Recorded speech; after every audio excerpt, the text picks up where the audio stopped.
எல்லா வகையான அடக்குமுறைக்கும் ஒடுக்குமுறைக்கும் எதிர்த்து போராடுபவன். போராளி இல்லை, டெமோக்ராட்டிக் ஃபைட்டர். போர்னா அது அசிங்கமா இருக்கு. அதனால தான் நாங்கள் திட்டுறதை குறைச்சிக்கிட்டோம். கோபம் இருக்குங்கிறது தெரியணும், இல்லைன்னா இழிச்சமாயன்னு நினைச்சிருவாங்க. அது திரும்பங்கிறது நீங்க என்னையும் சேர்த்துக்கலாம். நான் எங்க வேணா தோள் கொடுக்க வருவேன். நான் யார்கிட்ட சொன்னேன்னு சொல்ல மாட்டேன், உங்களுக்கு தெரியணும். ஐயா, ஆசியாவின் முதல் சென்ட்ரிஸ்ட் பார்ட்டி மக்கள் நீதி மையம். அதை சொல்ல வேண்டிய இடத்துல சொல்லிட்டேன். இதை நீங்க பூரா இடது பக்கமும் இழுத்துற முடியாது, காட்டுக்குள்ள துப்பாக்கியை கொடுத்து அனுப்ப முடியாது, பூரா அதை வலது பக்கம் அனுப்பி என்ன அகோரி ஆக்க முடியாது. நடுவில் இருப்பேன்.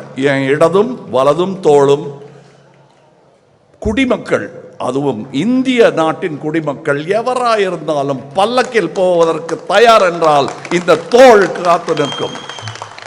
மேல உட்கார என்ன சாதி பண்ணின்னு கேட்கறதுக்கு எனக்கு அருகதையே கிடையாது. நான் தோள் தூக்க வந்துட்டேன், இந்த பல்லக்க தூக்க வந்துட்டேன். இந்த பல்லக்கின் பேர் இந்தியா. ஒன்னு சொல்றேன், அதுக்கு 4 பிடி தான் இருக்குன்னு நம்பிட்டு இருக்காதீங்க. 22 பிடி இருக்கு. ஒவ்வொரு மொழியும் தோள் கொடுக்கும். இதுக்கு சொல்றேன். அதனாலதான் சொன்னேன், இந்த திராவிடம்ங்கிறது என்னங்க, எல்லாரும் சேர்ந்ததுதான். எல்லாரையும் சேர்த்துக்கிற பெருந்தன்மைக்கு பேர் தான் திராவிடம். அது நாடு தழுவியது. போய் பாருங்க, அங்க இருந்து சிந்து நதி முதல் வைகை நதி வரை அது பரவி இருக்கிறது. அது மேலடி என்றால் அது கீழடி. 3 அடியில் உலகத்தை அளக்கலாம், நாங்க 2 அடியில் அளந்தோம். அது பேர் திருக்குறள். இங்க என்ன நிறைய பேசிட்டே இருப்பேன், அவர் பேச்ச நீங்க கேட்கணும்.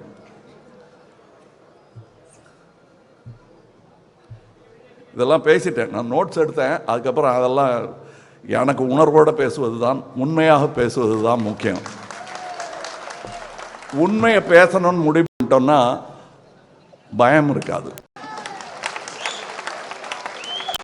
ஏன்னா உண்மைதானே. அப்புறம் என்ன, நீங்க உண்மை பேசுறீங்க, ஜெயிக்கலையே என்ன பண்றீங்க? சத்தியமே விஜயத்தை எல்லாம் என்ன ஆச்சுன்னு கேட்டாங்க.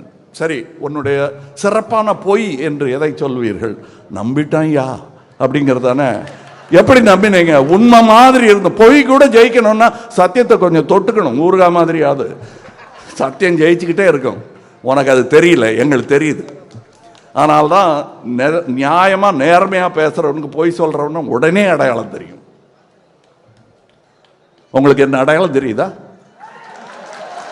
நான் நேர்மையானவங்கிறது அடையாளம் தெரியுதா? பொய் பேசலைங்கிறது புரியுதா? அதை புரிஞ்சுக்கிட்டா போதும். இந்த போர் பறை உலகம் எல்லாம் கேட்கும். புரிஞ்சுக்கங்க. என்ன மாதிரி கோடி பேர் இருக்காங்க உங்களுக்கு தோள் கொடுக்க. அவனையும் சேர்த்துக்குங்க, நீங்களும் வாங்க. அது நான் மையத்தில் இருக்கிறதுனால இந்த புயல் எங்க எங்க எங்கெல்லாம் வீசுதுன்னு என்னால பார்க்க முடியுது. இங்க காத்து அடிக்காது, நாரிரும் காத்த. அதான் சொல்றாங்கல்ல மலஹாசன், ஏய் மலத்தை பத்தி எங்கிட்ட பேசாத, எங்க மூதாத தாத்தா காந்தி கிட்ட கேளு மலம்னா என்னன்னு சொல்லுவாரு, அள்ளுவார். அன்னைக்கு கல்கட்டாவில் 1908 நடந்த போது காங்கிரஸ்காரங்கள்லாம் அதெல்லாம் சாப்பிட்டுட்டு அங்கே போய் செய்ய வேண்டியது செஞ்சுட்டு வந்தாங்க. காந்தியார் தான் போய் அதை கிளீன் பண்ணிட்டு தான் பிரேக்ஃபாஸ்ட் சாப்பிடுவார், காலை உண்டி. அதுக்கப்புறம் என்கிட்ட மலஹாசன் சொன்னேன்னா சந்தோஷம், சபாஷ், நான் தான் அது. அங்கே தாத்தா அதை அள்ளுவார், நானும் சேர்ந்து அள்ளுவேன். ஆனால் உனக்காக அள்ள மாட்டேன், எனக்காக அள்ளுவேன். ஏன்னா டெய்லி நீங்களாக தானே என்ன பண்ணுறீங்க. அதனால என்ன நீ கூப்பிடு, கோபம் இல்லைங்க, புரிய வைக்கிறேன். நான் என் பிள்ளைகளே அடித்தது கிடையாது, கேட்டு பாருங்க சொல்லுவாங்க.